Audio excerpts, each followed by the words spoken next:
Know this. Introducing the original blood clot podcast, not players. Soothing Semantics. Special dedication all the way from New York. Boom. Yeah man, SWOT Semantics. Yeah me now. Boom. Soothing Semantics. Yeah me now. Big ups to the man now. Soothing Semantics.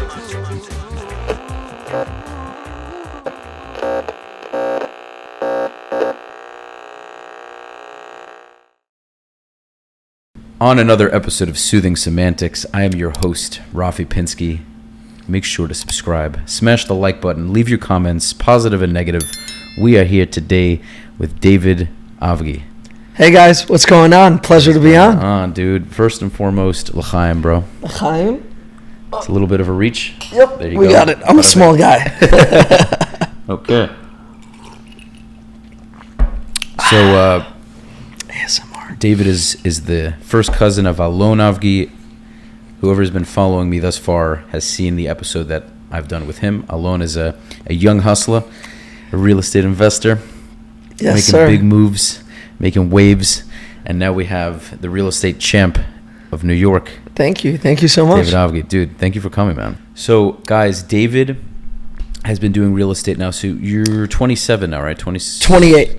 Okay, so we're the same age. Yes. So you've been doing this for 10 years now, right? Since 18. Over. I've been in it since 15, funny enough. And people ask how, but there's so a big... We got to go into this. Yeah, happily. So, like, I was a troubled child a little bit. In the beginning, I was a little bit of a rebel. I always had my own, I guess you could say, idea of what I want to do in life. I didn't know what it was, but I definitely wanted to be out there hustling. And I ended up dropping out around 14 and a half, 15 from school. And I didn't drop out to sit at home. I dropped out because I was always working. I was doing everything you can think of. I was a mover.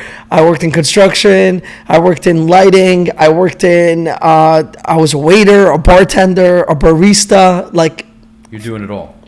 Whatever makes me $1, I'm in it. Okay. You need me for a day, I'll be there for that day. Labor intensive, like, I'm good. I'm rocking. Call me. And I think at 15 years old, what really, really got to me was at a certain point, I was like so bruised up and I didn't see a career in any of these jobs. And I remember I go to my mom and I'm like, Ima, I really, really want to be, or like, I really, really want to have a career. And I really want to do something that's going to get me ahead. I want to invest my time now. I didn't drop out of school to just drop out of school. I want to invest my time now in something bigger. And I always heard about people in real estate. I never knew what real estate really was. I knew it had to do with property. I just didn't know what anything had to do with, like, what are we supposed to do? So we got the Israeli newspaper. There was 3 companies advertising for agents. Called them up, set up all interviews. Sunday, went on 3 interviews. They all hired me, not knowing my age. But one of them hired me and said, come in. Once they figured out my age, it was legal back then to be a shower. So I became a shower and I worked for free. Oh, so you could do showings even without the license? Correct. Back in the day. Interesting. So when did they change that? I think it was a few years after, but by the time they changed it, I already got my license. So I was good to go. Oh, okay. Yeah. And I wasn't really transacting. I wasn't making money. You just wanted the experience? Yeah. I was an intern in a sense. Showing, learning, helping in every way, shape, and form, clocking it at 8 in the morning, clocking out at 7 p.m., learning the buildings, learning all the information. And really, it was mainly on the rental side that I learned everything. And I was not cut any slack. Like, getting paid or not, there was no slack given to me. And on the side, I would still work to make money. So I was still a bartender. I was still a waiter sometimes. I still worked moving sometimes on the weekends. So pretty much I was doing anything in between just to make ends meet. I came from nothing, so we didn't really have much growing up, so I didn't need much. All I needed to do was buy the Metro card, get on the train, and then I'm good from there. All I need is like $2 in my pocket just to get me a water throughout the day, and I'm good with not eating. Like, I I think I established this version of intermittent fasting in a sense of like I don't really eat till later in the day just because I get so busy. But I think it happened from a young age, just not having money to buy the food and kind of establishing that it's fine. I'll just eat later. And slowly, I just gained a lot of knowledge. I didn't see money. And when I was 18 years old, finally got licensed, went to a different company and struggled really bad. It took me a long time to really like kick it into high gear and start seeing money. I was making very, very little money, very, very little. And I went from office to office to office, from medium firms to large firms to small firms to firms that have nothing to do with anything, like kind of like in the middle of nowhere that you're just running the developers' buildings. And then I think at 20 years old, 21, my life shifted big time. Family issues, complications, health-wise, where I had to step up, be the man, and I was terrified. Because I never made money before, like real money. I saw only like maybe $10,000, $15,000 every year for my career. And I'm like, how am I supposed to take care of others when I can't even take care of myself? And God works in mysterious ways. He sure does, man. Funny enough, you just got to have faith. And I got a job with this developer. And this developer, I went on a few interviews, and we were kicking it. And in the beginning, I thought I'm going to just run his social media, and while I'm continuing being an agent. And at that point, I was in Douglas Elliman, and I was with a big team. And I was learning and running around and doing a lot of work for them and bringing in a listing here, a listing there, doing some rentals, whatever it is. And he put me on. And when he put me on, I pretty much went from not just doing social media.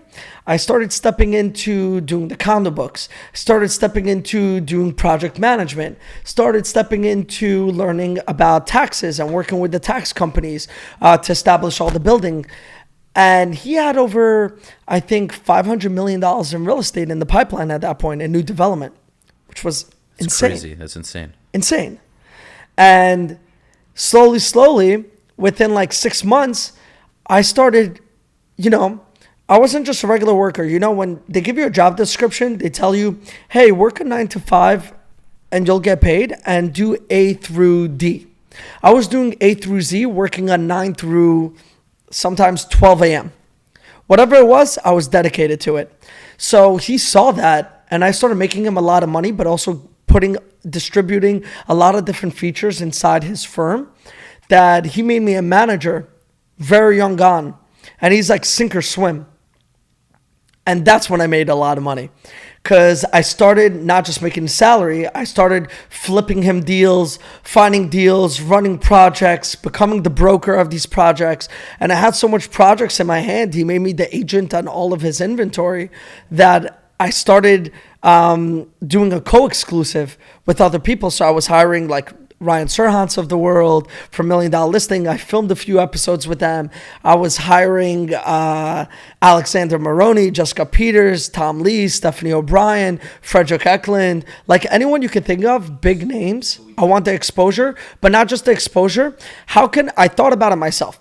How can I physically run 20, 30 projects at a time when we have like, let's say 100 to 200 listings, and make sure that I'm giving my all and that I'm really supporting the investors and the developer to give them the proper service?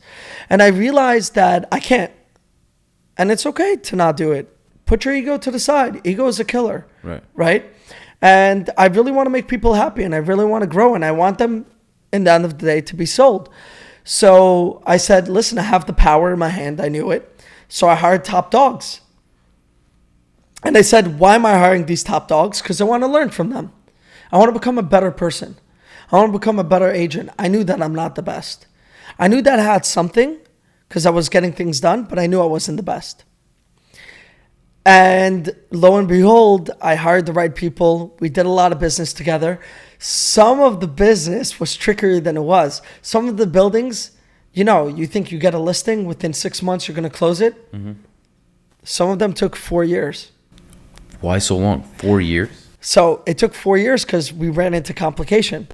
And the funny part is the developer wasn't getting the CO. He was having problems in the project, completing it, problems with neighbors in order to continue, DOB issues, and things weren't running as smoothly as it could have been.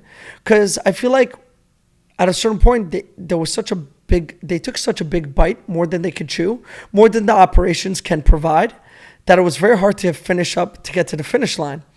And a year and a half into it with the developer to 2 years, I left. I went solo. And I went to a company. And when I left, the developer still kept me on a lot of the buildings. Now, the developer lost a few buildings in the pipeline, but why did he keep me on? Because I was doing more than a regular agent. I was helping him with Department of Building. I was helping him with the COs. I was helping him do all the condo books. I was helping him with the investors and the marketing strategies. I was literally meeting his investors day in, day out and giving them the peace of mind. And I ended up wrapping up a lot of buildings for them, even buildings that they thought they're going to lose with the banks that are going to go. I ended up wrapping them up. And guess what? The banks that did take over the buildings, or investors that did take over of the buildings, they kept me as the agent because they saw the work that I was putting in and they valued me. It's amazing. So even though the project was kind of like handed over, you were still the representative. I was still the representative. And I remember one bank was trying to take me off, and I just didn't take no for an answer. And I just kept on rocking it. And I ended up putting it was COVID. So it was hard for them to get me off anyways. So it was in the transition. They took over the building. Now they're starting to build up logistics. COVID hit. It was dead. No one was showing for the first 2 months. You remember, people were scared. Within that 2 months, I did FaceTime tours. I locked up over $6 million in contract for them. It's amazing. So that bank specifically said, you know what? Okay, we'll give you another 30 days. How are you doing this? People are scared to even go out. How are you doing this? And I was just really panning out to the buyers that have high liquidity, that really want something in the market. So I was saying, this is your time to get that 20, 30% discount. Developers aren't getting anyone inside the building. Brokers aren't showing. There was a showing ban. I was doing FaceTime tours. It got so hot that I remembered The Real Deal, New York Magazine, whatever you think of, Cranes New York, were reaching out and doing articles about me. How I'm selling a FaceTime during a time of crisis when no one's really transacting. Street Easy stopped doing days on market. Everything became stopped. I wasn't taking no for an answer. You're just ripping up market share. You're just taking it away. Oh, I was leveraging. You guys listening to this? I was leveraging. Not everyone's running, trying to take toilet paper so they can wipe their butts for the next 7 months. David's fucking just grabbing up the market share, and you're doing it all virtually. 100%. And you know what I was doing? Obviously, everyone was scared in the beginning because of COVID. So in the beginning, everyone was terrified. The first month, we didn't know what it was, right? We just saw videos of people dying on the street and stuff like that. So I don't know what it is, but I was like, I'm not staying home. I double masked it. I literally put on gloves, and I'm like, I'm rocking and rolling. It is what it is until we figure this shit out. I ain't stopping. That's it. You're not going to catch me at home. No way. No way I'm staying at home. And I was just doing a lot of learning and a lot of knowledge. And I learned the market so well. And I kept on leveraging myself. And I started social media. Why? Because I realized that there's no more routes of advertisement. Buyers are only buying through FaceTime. Buyers are only buying through, you really have to get them on. So I said, hey, let me spin a positive twist. Let me teach people how to do it. I was super nervous. But then again, I learned a trick. When you're nervous, instead of vlogging yourself, put your money where your mouth is. Hire the people. When you have people on salary, nervous or not, you want to get your dollar out of them. So I hired people, and I just kept on rocking. We went in the streets. We were rocking. We were making videos. We were teaching others. We were leveraging. We were selling. We were finding buyers, finding sellers that are struggling. And we said, hey, we'll provide an amazing service for you, more than what the typical person will give you. Dude, that's unbelievable. Yeah. So I was just getting into it around COVID time. That's when I started. Toughest time to start. Yeah. I mean, but I had a solid first year. I had about 7 deals my first year. Incredible. Some people have 1, some people get, you know what I mean? Some Zero. people have 0. A lot of them have 0. So I think I got my first deal in 6 months. Sales. Yeah, a sale. That's incredible. Yeah, I was very lucky with that. It's just so amazing to me when these, this pandemic sort of thing happens. You have 2 kinds of people. You have people that are absolutely petrified, and they kind of fall into that funk of everyone else where they say, oh, well, everything's down, everything went to shit. Let me lay low and hibernate and maybe pivot into something else. And when things go back to normal, that's when I'll get back into the groove. And then you have people like you, bro, where you see an opportunity where everyone else is scared. You find the right niche, you find the right people who you can leverage and vice versa, and you absolutely go after it. 100%. You just need to know that you need to give people value. If you're not giving people value, why should you get paid? And a lot of people in this game have a huge ego, thinking, oh, I'm the best, I'm this, I'm that. Well, anyone can open a door and show an apartment. And if it's priced well, it's probably going to sell itself. Question is, how are you going to sell it quicker? How are you going to sell it for more? And how are you going to leverage this? And how are you going to give value and take work out of someone's hand and say, hey, I'm going to do a better job, give you more, and I'll work and sweat for my money. And I'll show you how I'm going to give you a service that you never got before. So how are some ways that you've done that? How are ways that you... So many ways. I offer more than the other, right? Like a lot of agents are scared to put their money where their mouth is. But hey, you're 1099, you're an independent contractor. Invest. People love it when you have skin in the game. Mm-hmm. I was investing heavy into staging, more than other people were investing into staging. I was even staging single units. A lot of people don't stage $1 million single unit. Doesn't make sense, right? The ROI isn't there. It's more risky. What happens if it doesn't sell? So you took a hefty loss. I was doing crazy marketing. How much would it cost you to stage? Depends. Sometimes I would spend $30,000, $40,000 on a building. I'm staging right now 1 unit in a crazy building that we're developing, and I'm already at $40,000 just for the staging. I'll be at $50,000 with all marketing, but it's going to be a $15 million. So you're staging the entire building? Just 1 unit in this one. So why? But I bought the staging. Okay, well, just to be clear, we're talking about furniture staging. Furniture, right? yeah. Okay, so you're just getting high quality luxury stuff. That's what crazy, next level. And by the way, even if you use staging companies for a high end luxury stuff, which we have done before, you're still spending in the vicinity on a 1-bedroom of $12,000 to $15,000 easily, and then you're spending on a 2 or 3-bedroom close to 20, 30, sometimes even 40 if you want it for a year, because it also works on a timeline. So depends what you're doing. If you want to do it cheap, you can even do it for $5,000. But it's up to you. So that's definitely separates you, because even for me, I would be a bit intimidated to throw down all that money for staging, because you're looking at your ROI and you're like, okay, well, let's say shrink. Okay, shrink. so right, so what's the building worth? You said 15? So this building is 15 million. Not only am I doing that, I also but then again, it's a massive commission we're talking about. Massive. So, I mean, listen, 50 grand is a hefty sum of money, but what are we making on a $15 million deal? What are you making, 2%? Just around that. What's 2% of 15 million? You're talking about around 300,000 on the money. 300K. Yeah. You've been doing this for a little while. A little bit.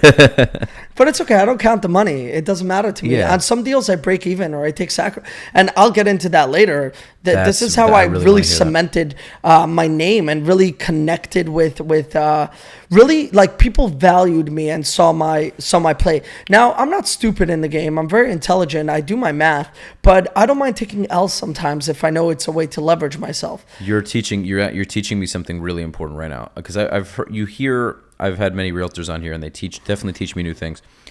But this is a big lesson. It's, you look at the bigger picture and you say, okay, I might be taking a loss now in the short term, but I know that in the long term it's going to pay out in massively. dividends. Right. 100%. And I've only seen that when I give to others, God always gives me right back. And if you don't know how to, like, literally, guys, if you don't know how to open up your hand, then you'll never know how to receive. But in order to open up your hand, you have to give to people, and then you can get. And that's like my motto. Always give. Be smart, be intelligent, know who you're working with, but give everyone. and you'll receive 10 times over. So, for example, on this building, I'm doing staging for one unit, but also it's an asset, right? I own the staging. I'm spending $40,000 on high quality furniture. Now I have it. I can literally move it from place to place to place. Oh, so you're not renting it. You're buying it. I'm buying it. So where do you store it? Where do you keep it? So storage, or I just work so hard that I don't need a storage unit that I just move it from building to building. Gangster, so all I do is hire a moving company and just move it to the next. Bro. You know what's gangster about it? That's fucking incredible. You know what's gangster about it? So much business. You literally take it from closing to the next deal. Exactly. So or not even, you don't need it till closing. Once it's under contract. Once it's under contract, I just move it over to the next property. That's 100%. Guys. I promise you, I do all the time. So I just put a lot of pressure on myself. Hey, you want to save money? Just solidify another building. And the funniest thing about it is it also gives you an outlet that on a smaller building, where let's say the sellout is like a townhouse, $1.8 million, and people won't stage it, that I go to the developer and I'm like, I'll stage it for you. Why? It's only going to cost me $3,000 for movers to move it in and out of that building. And to stage a townhome, it could cost you $15,000, $20,000 with a company. And for me, it's costing me $3,000. And I'm providing something to someone else that other people can afford just because I have that leverage. I own the asset. Dude. Cheers to, I love that. That's a massive like bomb right now. I love that. That's incredible. Long term, it pays off. In such a magnitude. You know, it's crazy. I still have, and not only that, I sometimes sold or sacrificed my furniture. So I would have buyers come in, and buyers loved the furniture. Sometimes they offered me the value of the furniture to take it over. And listen, I got my use out of it. It's fine. Take it over. I'll just redesign the next thing myself. Because here's another thing, right? If at the end of the day, if there's possibly a comparable property in the area, let's say there is, but you're offering that value. The furniture's already there, ready to go. It's brand spanking new. It's luxury furniture. And people just want turnkey, man. They want a turnkey. They don't want to have to worry about it. They get what they want. You get the deal done. Okay, you have to buy new furniture. So be it. The deal's in the bag. The other guys have an empty building, or the furniture's shitty, and you just provided value. You made it seamless. Bam. Exactly. And it's better when people walk it through. But I don't just do that, man. I do a lot more. Hey, I invest money. When I have a building, people take just like one product photo because it's like a bunch of one beds. Let's say you have 6 one beds in the same building. Okay. Copy paste. To just do one photo. No, I take photos of, let's say, 5 units, 4 units inside the building. I virtually stage all of them very different, and I create a whole different type of, I'm an artist at heart. The only reason I got into real estate and I do anything I do is because I love art. I love to design. I love to put things together. I love laying things out. You ever think of doing on the side an interior design company? I had a company like that. You had it, so you don't have it anymore? No, and I had a staging company as well. Damn, dude. Yeah, it's tough. It's a lot of work. I realized that I need to step away. Yo, you Avgis, man. I'm telling you. Hey, listen, if you have something in mind, take the risk, do it. With the staging company, I made money, but it wasn't enough for the work that I was doing, and I didn't love it so much that I said I'd rather do it just for myself. I didn't enjoy working with others and doing staging as much as I did for myself and my clients. So I ended up shutting it down, and I sold off a lot of furniture. I made a lot of money, and I was like, thank God, I learned a lot, and I became a better interior designer from it. Meaning I learned through doing it for others how to do it better for myself, what flows together, how you can get a certain type of look. If you're going Scandinavian, industrial, whatever it is, like how to elevate that and make it super unique. Mm-hmm. And it really gave me a lot of insight. I learned a lot from it. It wasn't even about the money. It's the knowledge that I got from it that now I do a better job for people that I do it for. So it was definitely a leveraging aspect in my life. And listen, I'll do everything. I'll do 3D tours, Matterports, videos, YouTube, Instagram, TikTok. I'll leverage the listings so hard where it costs me a lot of money, but what do I care? I'm confident. Right, and I'm very to the point. I won't take an overpriced listing. I've learned that too, by the way. Yeah. Major key. I learned it with my own blood. Major key, guys. You have so many agents, and I have a lot of agents that I'm tough on in my office. And you have so many agents that just want a listing to get a listing. But what's the point? See it in a longer perspective, right? Let's say you get a 6-month exclusive, which means you're 6 months the agent on this listing. But let's say the market value of it is $950,000. You're willing to take it for $1 million, but the owner wants it for $1.25. So you take it for $1.25. Now you have no one coming to see your listing. It's dead. It's quiet. You're doing everything. You're investing money into marketing.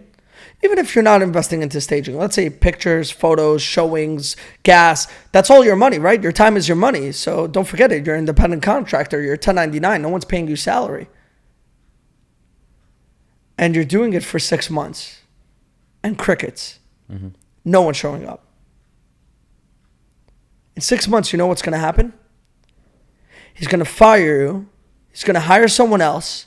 That person is going to take it at a lower price. Sell it.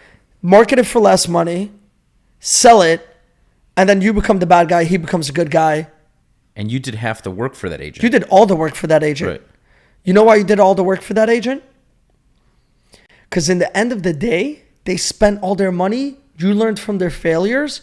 And now you're coming to a seller that has settled expectations and understands and is willing to negotiate. So you took the hit. That's so interesting. You made it easier for someone else. Yep. That's what I was saying. I literally say this to my agent. Sorry about that, guys. I'm a little bit of a klutz. Dude, okay. You're fucking hyped up. That's it. So I'm a little bit of but it's okay. I have the saying, I'd rather be the second, third, fourth, and sometimes even the fifth agent on the listing. Because the seller already has learned so much from it. Now you can come in and you can also show examples of, do you see what those other agents did? And not only that, it's sellers don't understand analytics. A lot of them are emotionally invested in their products and they feel like just because it's their home, it's worth more value. Yeah. So I became a very good talker. Bro, my property is special. Yeah. You know, the classic, like they think their property is the most special thing. Yeah. And as a developer, I understand that. I think it as well, because I also buy, and we can get into that later. I buy and develop myself, but I also... I got to talk to Ariel, by the way, because I know you and Alon are very involved with him. Oh, he's amazing. I'm selling him a building right now. Wow. He gave me a 10-unit condominium. Funny enough, landing in Miami, I had one of my team members, so I have my own little team inside my brokerage, and I had him go show, and I negotiated a deal. Real quick, since I didn't shut you up before. Yeah. Okay. Tell people what I do. Yeah. Anyone? No. Well, your developer as well, which I didn't mention. But David has his own brokerage. It's called The Avenues, guys. So if any of you are realtors in New York and you guys are looking to join a company that's kicking ass, talk to him. Talk to David. Get involved. Yeah. Opening up the brokerage was also a COVID thing. Got with my partners. Really thought it through, and we leveraged it. We took advantage of the market. Listen. Brokerages were always in offices. 10th floor, 11th floor. Retail got expensive. During COVID, what got cheap? Retail. Mm-hmm. So we ended up doing all retail offices. And we branded quickly. We got out there. My partners are older. They're very experienced. They have a lot of knowledge in the game as well. And I brought something different to the table. Obviously, in a partnership, you want to make sure everyone's on the same page. Everyone loves each other. And everyone wants everyone's success. I brought something different to the table. And we leveled it up, and we took, within the first year, we opened up 5 offices. We bought one. We have one in Chelsea, one in the East Village, one in the Upper East Side, one in Murray Hill, which is a townhouse, and then one in Williamsburg. And now we're purchasing, we've been working on it, but we're about to close on it. A crazy HQ office in Boerum Hill. It's right next to the Barclays Center, and we're building something crazy there, like next level. All social media based, super high-end luxury, all about just getting people off the street to come in and just talk to us. It's incredible. We took leverage about it. It's very risky, especially in this game, but we're very smart, and we transitioned the way a traditional brokerage works. Instead of a brokerage where it's just agents coming on and go to work, we are very hands-on with our agents. It's boutique, it's elegant. There's a lot of knowledge, and we hired the right people around us to always give our agents knowledge to grow. Because one thing I hated being an agent was the reason why I kept on going from place to place to place is because I felt like I wasn't learning. I didn't really know how to grow, and I was trying to just learn. And I felt like if this place doesn't give me the proper knowledge, I'm going to keep hopping around till I get that. And over here, we hired the right people, the right staff.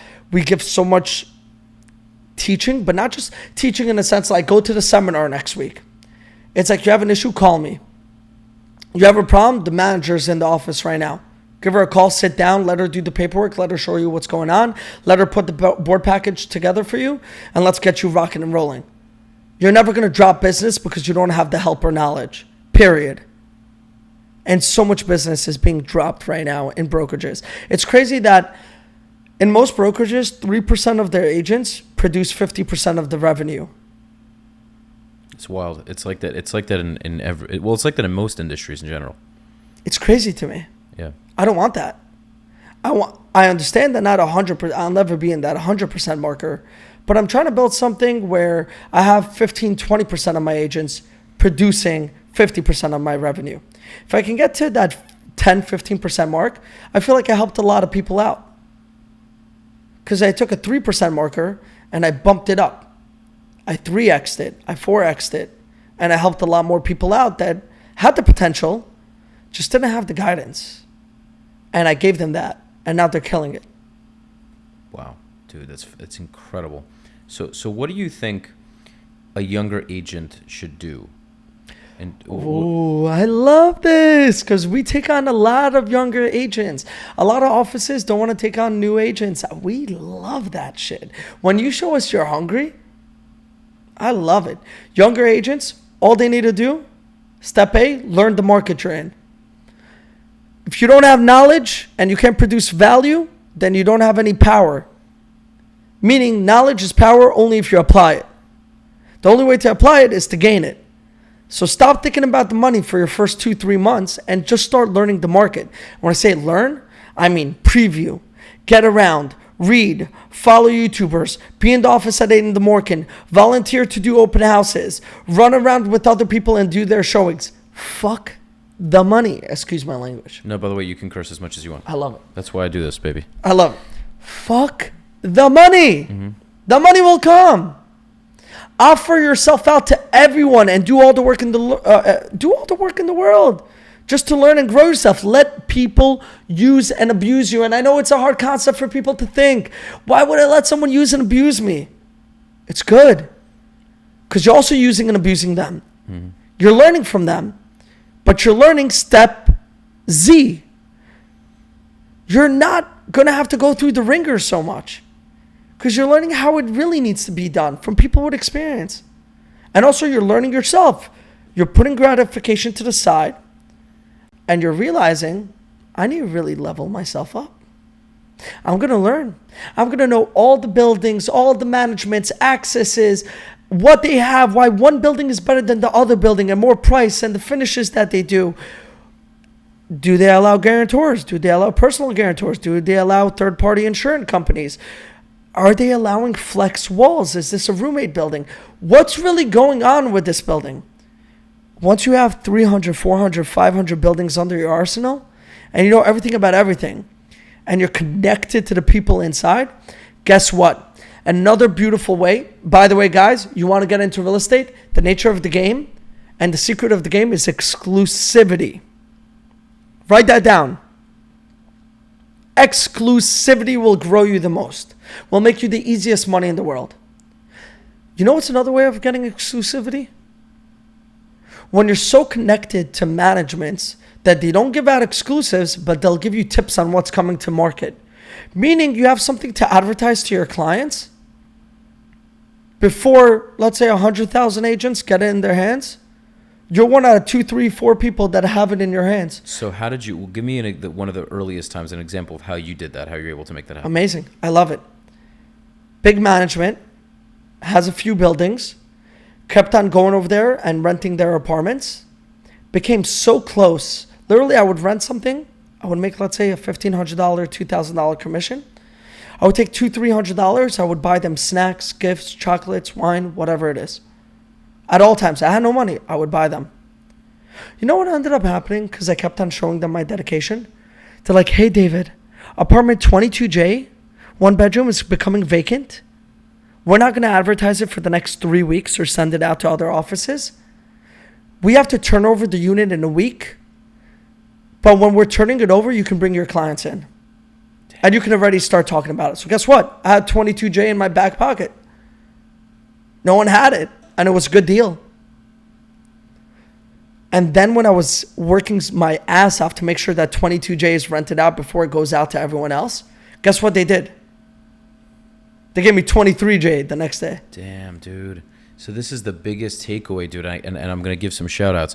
Ricky Caruth, Aaron Novello. Okay, Aaron Novello is a big coach of mine. Ricky Caruth is in Alabama, but he's a big coach that Monster. I would follow. Then my broker in my office, Lee Rosa. Shout out to you, Lee. They all say this over and over and over. Provide such massive value that the people who work with you don't want to go to anyone else. There's not even a question in their mind. You are the go-to because you provide exponential 100%. value. So that's what I'm getting out of you. This entire, like the premise of what you've been speaking about, and we've gone into different conversations. The premise of what you're telling me is bring such incredible value to the table. Open your hand and give so much to the point where it's only a matter of time until you get in return. Until you get in return, and never get angry, and never burn bridges. You want to hear a crazy example? I'm all ears. Last year, a year and a half ago, I took on a building. I thought it was overpriced, told the developer, told the investors, priced it out like $500,000 cheaper. It was like $5.5 million sellout. I thought it needs to be at around 4.9. Developer said, take this, try it out, see how it goes. Worst case, we'll price drop it. Okay. Took it. Crickets. Told him where it has to be. Investors got angry, this or that. Different agent took it over. But when a different agent took it over, I still had an exclusive. Developer calls me. He's like, the investors are stressed 3 months in. We want to give it to another agent. But how did he take it if you had an exclusive? He just Simple. I gave it. He was so strong. By the way, I was invested already $24,000 into this building. How? Invested how? In staging, marketing, pictures, everything. Because I did the whole 9. Right. It's a big building. Right. I'm doing the whole 9. It's a 8-unit building. By the way, real quick, your video with the oven. You did a video when you were talking about how when you first started, you didn't know shit. It's on my mind, so I had to say it. I was cracking up from it because it was so relevant.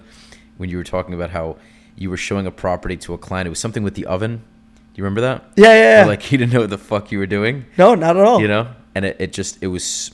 I really resonated with that. I think anyone watching that resonated with that. But it's normal. But hold your thought. Like, don't forget what you're about to say. So many people don't want to suck at something. Yes. They're so They're scared uncomfortable. of They're so failure. afraid. It's more than just a failure. It's looking stupid. And in any new venture, you have to be willing to look stupid. I love it. I love being stupid. Right? I love it. I enjoy what the it. I best part laugh. also? I laugh with my clients. I'm like, listen, I'm not ego. There's no ego.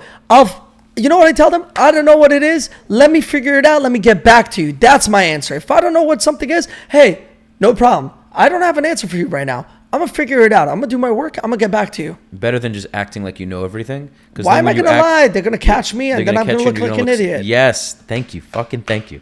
No Yes. way. No way. Never lying. And it's okay not to know something. And it's okay that you learn slow. Even if you're a slow learner, it's fine. I was a slow learner. A lot of people are. But every day if you learn something else, guess what? It's compounding. You ever heard of compound? I said this on a different episode. The more you learn, the faster you learn. It's like because you start to build those bricks, and at some point, even if it takes The puzzle pieces come together. It's slow in the beginning, and then bam, bam, bam, bam, bam, bam, bam, bam, bam. And it's like that with the podcast, like that with real estate. It's like if you're willing to drill every day, because there's some people that have the gift where they learn super quick, and it 100%. holds them back because they get cocky, and it's like, oh, that thing, that test, that exam, that concept, I'll learn that in 2 seconds. 100%. And they get complacent, and then the other guy who takes a little bit longer to learn something is so willing to learn, he ends up in the long run, he ends up so far Hard ahead. work will always Be talent. outplay talent. Every Always. day, every time. I'm not a talented real estate agent. I became a phenomenal real estate agent. I have so much more to grow. I have so much more to level on. I'm not talented whatsoever. But you know why there are many reasons why you do so well, but again, because we were talking before the podcast, what I notice immediately from you is you don't give a fuck what people think.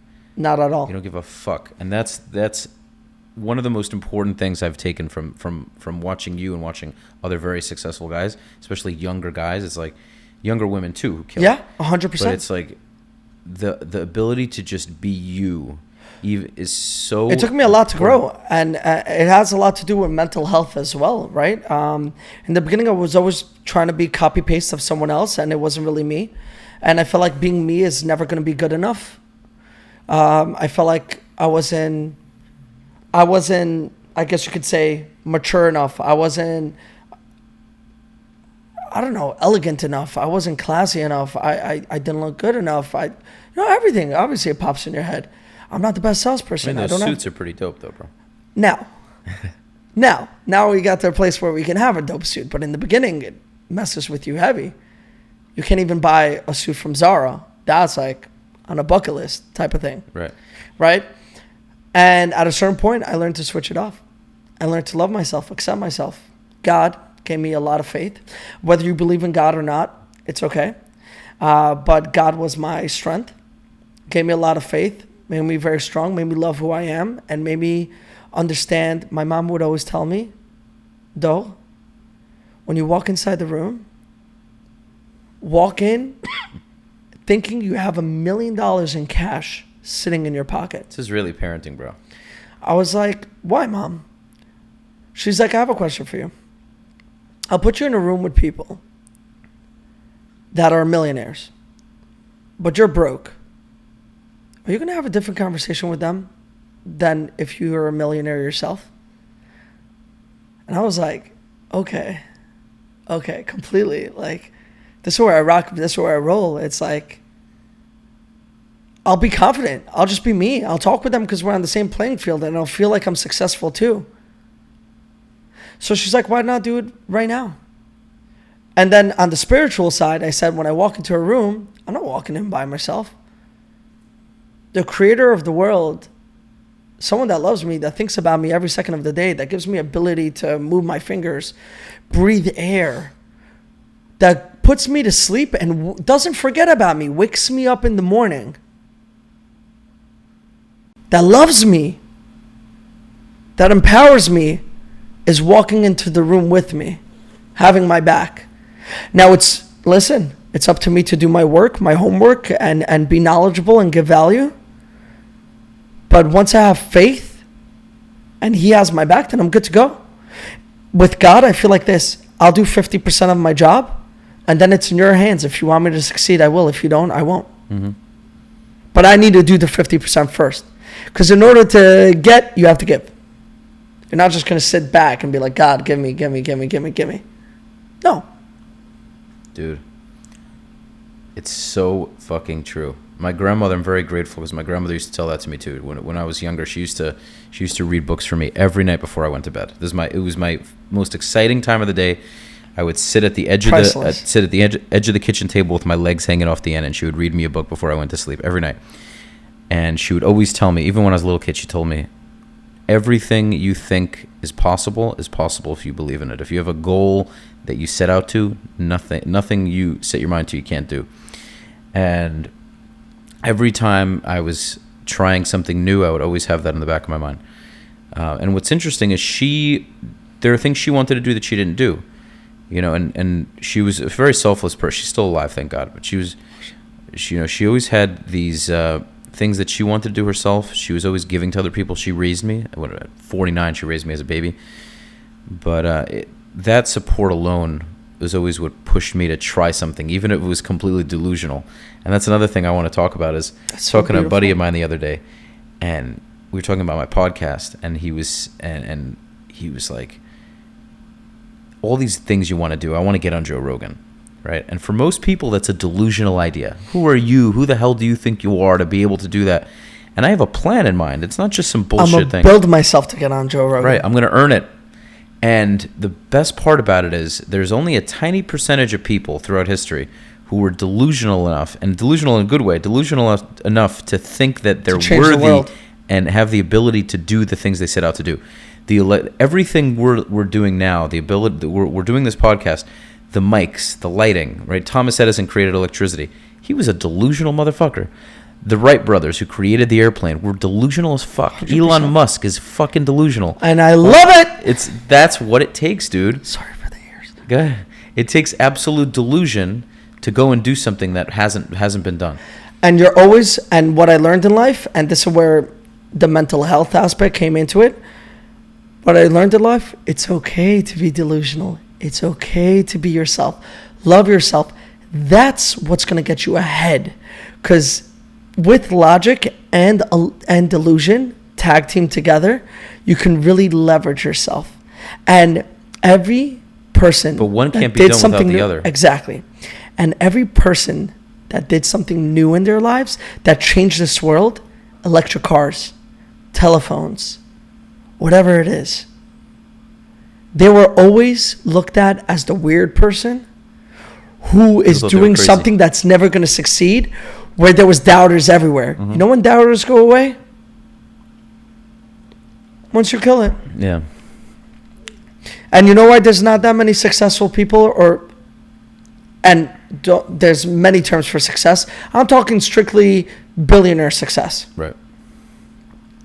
Because not many people are crazy enough to do whatever they feel like they need to do. Everyone's got an idea. You know how many ideas went to the grave? Of course. Sometimes Billions. I watch Shark Tank, such a easy, cool show to just pass time by. And I remember I saw the Scrub Daddy. And a few little ideas that sometimes you can just be chilling, eating something, thinking of ideas. Oh, this will make this so simple, and you throw it to the side. You never create it, you never form it, you never mold it. But some crazy motherfucker will go out there, will form it, create it, patent it, do whatever they got to do, and build a company and find a necessity to the smallest things that you need in the world and kill it. You know what's also crazy? Dude, I could not agree more. You know what else is crazy? Sometimes the people who are closest to you are the biggest doubters. And your biggest supporters are the people that don't even know you. And then when you finally do it and it works, all those people who doubted you come to you and say, yo, I believed in you the whole time. I knew you could do it. Meanwhile, they were on the side going, yo, that's never going to happen. That's never going to work. I learned something in life. The closest people to you sometimes can wish you worse than someone farthest from you. In life, I don't have many friends. I have a lot of acquaintances, and I'm the sweetest guy. I'll give anyone the time of day. I don't care who you are. Even if you don't have $1 in your pocket, I can probably learn more from you than I can learn from someone else. Because there's probably a life lesson in there to take out of it. But I learned in life that a lot of people doubt you. Some people won't doubt you because they hate it. They just doubt you because you struggle, and it hurts for them to watch you struggle. My parents had a tough time seeing me in the real estate world. They thought maybe it's not for you. Think about it. You go 5 years, 6 years. All you have to show is maybe $5,000, $6,000, $10,000, $15,000 a year in income. You constantly are striking out. And it's not that you're sitting at home and striking out, because that's easier to accept. Right. Maybe you're not putting in the work. It's you're putting in the work and you're striking out over and over and over again. I guess people think, is this really for you? And it's okay. As long as you have that belief in your heart and it becomes a passion, then it's not really work. Fucking amazing. I just love what I do. You know what point I got to? This is weird. Maybe you guys will think this is weird. In the beginning, it was work. Then I had a little bit fun with it. But you know when you're doing something, you're very tense? Bro, I'm dancing right now. I'm flowing. I feel high.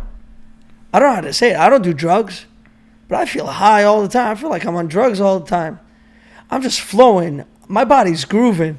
I love it. Yeah. And you know when I groove even harder? When shit gets hard. I'm sadistic a little bit. I like the pressure. I like the tough times. Because I know I'm going to come out of it stronger. I love the battle. I don't like when it's just consistently easy. But I got to a point where my passion is so big and I just don't care. And it's not about the money anymore, that I'm just flowing, man. I'm dancing. I'm grooving. And guess what? When you're dancing, you do way better than when you're tensed up and scared. And back to the story that I was telling you. The investors came and wanted the building, right? I put like in the 20s. You know what I said? I said, I love you. I appreciate you. This is just what I think with the building. I'll even keep the staging because I have 2 more months in there for the other agent. I'll cancel my exclusivity in the middle of it. I'm not going to do a price drop. Best of luck. And I'm going to help you out. I'm going to try bringing buyers. The developer looked at me like I'm crazy. Because other agents will be like, what are you talking about? You don't know what you're saying. You promised this. I'm not letting go. Reimburse me my money, this and that. They would fight them, yeah. Yeah, fight them. And they would have the right to fight them. It's all yours. You know what happened? A year later, the building didn't sell. Then there was massive price drops. 6 months later, they got 4 units in contract. You know how much they priced it down to? The seller? 4.4. Not even 4.9. Wow, dude. And they only got half into contract. You know what happened after that? That developer gave me the remaining 4 units. And I sold them.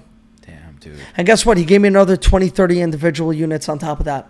In that year and a half span because he respected me as a man. You know what he told me? He was like, you're 100% right. He's like, it didn't sell till I dropped it to your prices. Not only did I drop it to your price, I dropped it lower. But not only that, I have interest because I took a construction loan on the property that I also lost an extra $400,000 in that span in interest. You know what I told him? I told him it's okay. It's not about right and wrong. I'll just never steal money from you. I'll never promise you a higher price just to get a listing. I'll tell you what I think it's going to sell for based on hard work, ethics, comps, doing my research. And that's what I'm going to do from you. I'm not here to steal. And what do I mean by steal? I mean that every day that it's on the market, that's costing the investors and developers money, and I'm doing them a disservice because I'm just trying to take a listing to leverage that to get more, I'm stealing from them because it's costing them money. Mm-hmm. That's what a lot of realtors do. They take a higher listing. They hope they'll get buyers out of it. And then they hope they'll get a price drop at a certain point, and that it's going to move, and so on and so forth. I will never do that.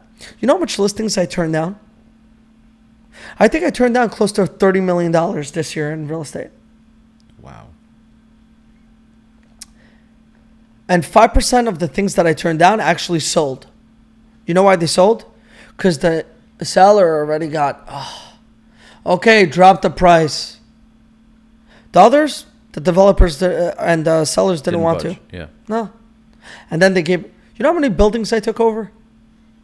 I took over $25 million in real estate this year. Sold it all. I pitched it in the beginning a year ago, 6 months ago. I didn't get it.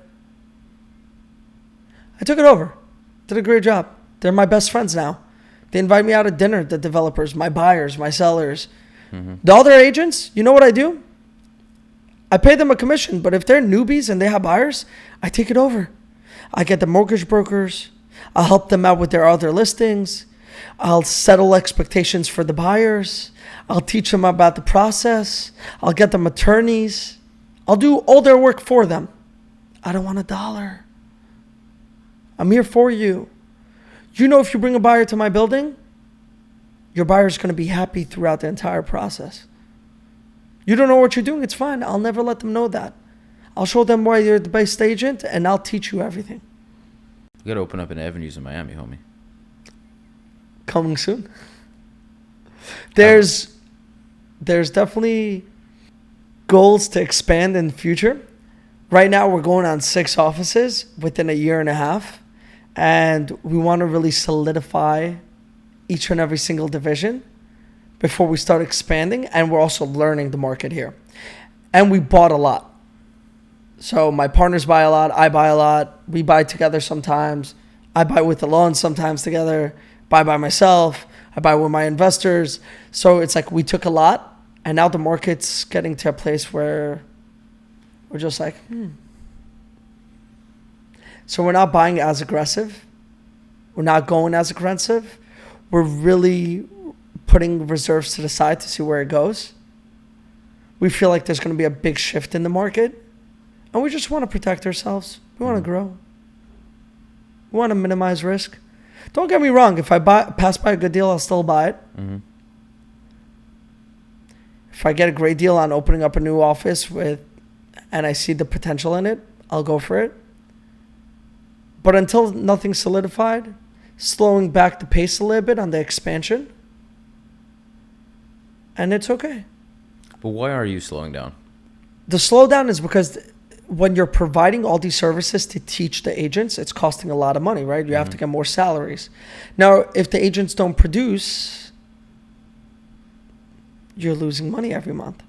So you have to make sure agents are producing. Also, any office I open up, I never want to be reliant on the agents to break even. So what do? I work really hard to bring in exclusivity in the rental sphere as well to the office, so the office always has money to make. But you guys do a lot of rentals too? I mean, not you personally, but you.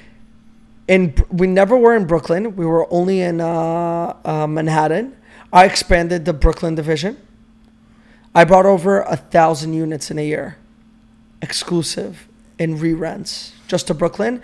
And I right now signed in a portfolio of another 180 units for one of my agents with a potential of 600 more units from this guy. So rentals, hey, I love sales. I love new development. I love luxury condos. Rentals are the money. You know why? That will keep you stable. And if you do it well, that will make you profits. Sales, cherry on top. Big bonuses. That's how I see it. For sure. I had to learn that. I didn't always think that. But I'm always open to learn. And thank God I was surrounded by amazing individuals that taught me that. Dude, there's so many things. So, okay, so we talked about giving value. We spoke about what sets you apart. You're willing to do the things that most people aren't willing to do, even if it doesn't so-called make you money in the beginning. So, in terms of New York, because everyone has their speculations on where New York's going to go. A lot of people have left New York. Obviously, New York is still going to stay strong. Correct. What do you feel as a New York realtor? Where do you think the market's going to go? Now COVID's kind of wrapped up in a sense. For context, guys, in the past 2 years, prices have hit an all-time high. In the past 2 years, rentals have gone nuts, right?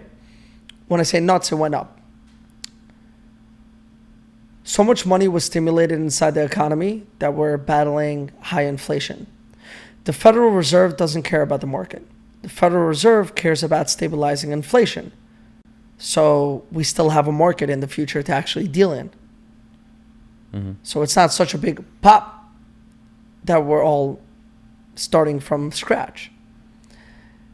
So they're increasing interest rates really high. There's a stalemate happening right now in the market. Developers don't want a price drop. More inventory is hitting the market. But there's less buyers because there's less buying power, right? When you go from 3.5% to 6%, you could have probably afforded a $650,000 house with X amount of payments. And today, like back in the day, you could have gotten $1 million house for the same amount of payments as a $650,000 today. But wouldn't you argue there's more buying power? Because I know at least in Florida there's more inventory now. Well, there's more inventory. And days on market, went up. Yeah, days on market are increasing. But why is that happening? That's a question, right? Anytime you see something happening, what's correlating to that? Right, the interest rate increases are massive. Right, there's less buyers, right? Supply and demand. So there's more inventory. Not only that, how many people do you know made easy, quick money? And companies were paying them tremendous amount of money and over-leveraged themselves. Literally bought houses more expensive than they could afford, cars more than expensive than they can afford, watches, and so forth. And right now, what are we seeing? Furloughs, massive layoffs, big companies talking about big layoffs. but they were expecting themselves to get bonuses and rise up the rank and continue producing that income, that it doesn't matter if there's a layoff. I'm good. I'm making my money. I'm going to pay it. And God willing, I'll make even more. What happens with all of that? So now there's going to be less buyers in the market. And we've been seeing that. We saw a massive drop in mortgage applications. Now it's more expensive to buy. But now what happens when you have to sell your house? You're gonna have to probably do a price reduction. You're gonna have to be more realistic. What happens when there's a massive price reduction throughout the market and there's heavy supply? Well, then there's less seller demand. There's more buyer demand. So it becomes a buyer's market. And not only that, we transition into a place where it's a negative real estate market. What happens when we have a negative real estate market? We're in a recession. Mm-hmm. Recession. It's a scary word. But guess what happens when there's a recession? Now there's fear. Fear is a big conductor for the market. In 2020, March 14, 2020, the stock market fell significantly. Why? Did anyone die just yet? Fear. Fear is the biggest catalyst for a lot of markets. But now when you have a recession and you have layoffs and you have fear, smart players, there's going to be so many new millionaires reborn from this market. From a recession, so many new millionaires will come. Because they know how to take advantage of fear. They Exactly. They go full force when there's fear because everyone else is scared and doesn't play the game. And guys, liquidity is king. Meaning, capital is everything. Stop buying fancy watches, houses, shirts, clothes. These companies profit off the poor. Mm-hmm. Stop it. Pause. Save money. Be ready for a rainy day. Be ready for an opportunity that might pass your way. That when it does, you can jump on it. Because when there's fear in the market, there's also opportunity. You know what they say? Buy in the red, don't buy in the green. Mm-hmm. That's when everyone's FOMOing. That's when the value is higher than whatever it's really worth. Buy in the red. You know what's going to happen when the market crashes? I'm going to buy more real estate than a good market. Mm-hmm. I'm not going to stop. I'm going to try being like Pac-Man out there. Yeah. Eating everything in my way. Yeah. But that's just because I have an idea and I have a belief that in the future, it's going to go up. Now, listen, my fundamentals aren't going to change. I'm just going to try acquiring good deals for cheaper. Mm-hmm. I'm going to take advantage of that opportunity. Dude, that's huge. Yeah, that's so valuable. Listen, we just bought 67 units in Arkansas. I don't know what the hell Arkansas is. We saw an amazing deal. We flew down the right people. We met the right partners. We did everything else. Me and Alon were like, let's go. It's a home run deal. What kind of deal was it? 67 units. It's a complex. Rentals. 92% occupied. We left 5 units unoccupied. And then we wanted to leverage. We thought it was mismanaged and under-rented. And we're 2 months in and we're right. Because we rented those units for, I would say, 20% higher. But you want to keep the tenants in there? You don't want to get them out, do the reno? No, because it's all new development. Oh, it's new development. Okay. It was developed from 2012 to 2018. Mm-hmm. Our goal over here is keep the tenants or circulate them over. Also, 47 of the leases were month to month, so it's fine. Mm-hmm. We go in with the vacant units, rent them for hire. We go in with the other units. We go to 5 tenants at a time. We increase their rents to market value. Whoever leaves, it's fine. We'll turn it over. And then we'll take a unit here, a unit there. We'll do slight renovations and see if we can even get higher than market rents. If we can make it look special and bring in even more value for future. Buy, leverage, refinance, and then we'll repeat it. Wow, that's fantastic. I know Anton and Alon, Anton Martel. They like Ohio Anton's a lot. Amazing. Yeah, I was just with him in Vegas, actually. We were all together. Oh, nice. Yeah. So they like Ohio a lot. Ohio. Texas. Alon loves Texas now. Yeah, 138 units. He did a project over there. St. Louis. Huge market. We're open to deals anywhere it goes. I love New York, but it's always good to diversify. I just bought, and hey, it's okay to go small. I literally bought the other day a 2-family in Long Island. I'm renovating it, and I already put tenants inside. And guess what? I made it into a 10 cap in 3 months. How'd you turn it into a 10 cap? Bought it for cheap. Was a massive layout 2-family. I leveraged it. I made it look so special. I did Brooklyn and Long Island for cheap with my contractors. I made it into bigger units, expanded the size, and guess what? I got more rents on it. It rented because it was special. And I ended up starting to work on the refi now.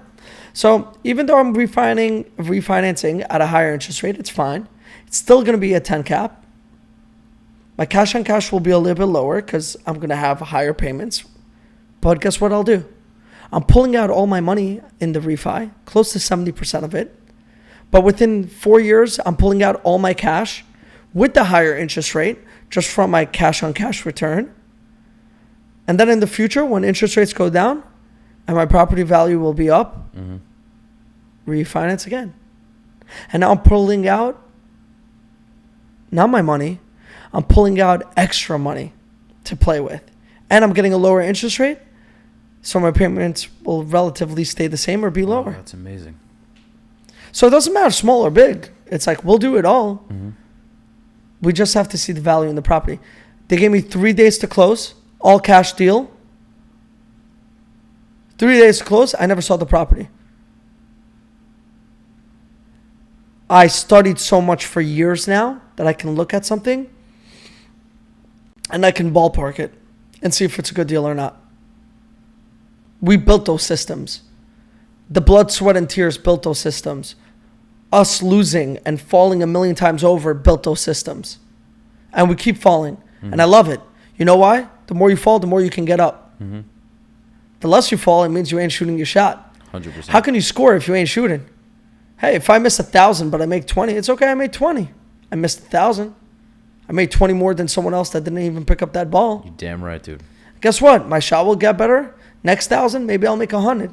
But also, you'll many instances you'll fall down less, and you're still gonna keep doing it. But 100%. Because now, like you said, you see a deal, you evaluating it takes you. It's so quick for you to evaluate. Yeah. Within 2 to 3 hours, I locked up the deal, took it in my hands.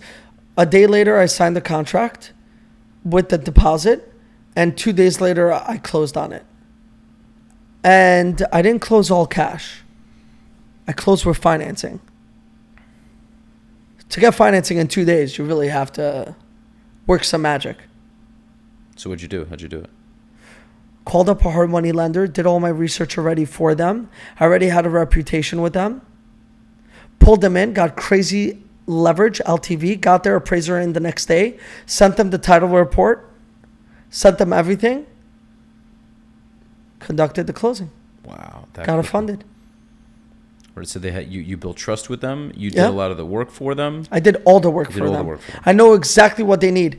And they had maybe 70 emails the next day for me in their email. That's it. Yo, Dave, we can do, and I want to do a part 2 with you. Because, I would love that. Yeah, because, dude, so next time you come to Miami, we'll work something out because I have so many investment questions, so many more real estate questions. I just know that people have short attention spans. We'll keep it here. Love that. Dude. Guys, make sure to subscribe. Make sure to check out David at DavidPrettyBoy. He on Instagram. He does a little bit of modeling on the side. No model. I model real estate. Right. But yes, if you guys want to see me, I appreciate it. TikTok as well. David Avgi, YouTube. I just give a lot of knowledge for free. I don't have a lot of subscribers on my YouTube. I'm not as famous as like TikTok and Instagram, but YouTube I work the hardest on. That's where I like to teach people and get people ahead. So I really put all my money, all my team's efforts on our YouTube videos to really get it out there for you guys. So take a look. And I am so happy to be on. It's such a pleasure speaking to you guys. Such a pleasure being on this amazing podcast. You're doing incredible things. Thank you, bro. Appreciate it. Thank you so much for having me on. And one word of advice, You can give as many advices as you have. If you have one word of advice, if you have some passion and you have a goal, chase it and don't let anyone tell you that you're not going to hit it. Chase it blindly, chase it head first, hit that wall, break that concrete wall down, chase it. You love it, you have a passion for it, chase it. I promise you, with the right work ethic and with the love that you have in your heart, you will achieve anything that you put your mind to it. I love it, dude. I'm all about it, man. But guys, be delusional, because one day you're going to be dead, and someone else is going to go and take your dream and make it a reality. A lot of people. There are people that listen to this and get fired up, and they're gonna throw their coffee cup against the wall and fucking come out of their house and go nuts. There are other people who are going to listen to this, not internalize it, see both of us on the screen and say, it's for those guys. Those guys are crazy enough to do it. It's not for me. Think about anything you want to do. Even if you don't think it has the potential to make a ton of money, go and do something that'll make you a lot of money in the interim. Go and put that project into practice, because there's nothing worse than regret. 100%. Doesn't matter if your parents think it's dumb. As long as you see an absolute love for it and it's something that you can see yourself doing no matter how hard it gets, because that's another key. Love leverages you. Yeah, man. I mean, when you're doing something, for instance, you're doing the podcast, I'm doing a podcast, even if it's challenging and you're not seeing massive wins, but you know that the love for it will take you there. That's everything you need. Everything. Yeah. Dave, thank you again for coming, bro. Thank you so much, man. Thanks for having me, bro. Such a pleasure, guys. Being here. Love you all. Spread love. Be positive. And I'll see you guys on the next one. Absolutely. Subscribe, guys. Please hit the subscribe button, because I know a lot of you guys are watching and not subscribing. Hit the subscribe button. It matters very, very much. Leave your likes, leave your comments, and I will see you on the next one. Peace.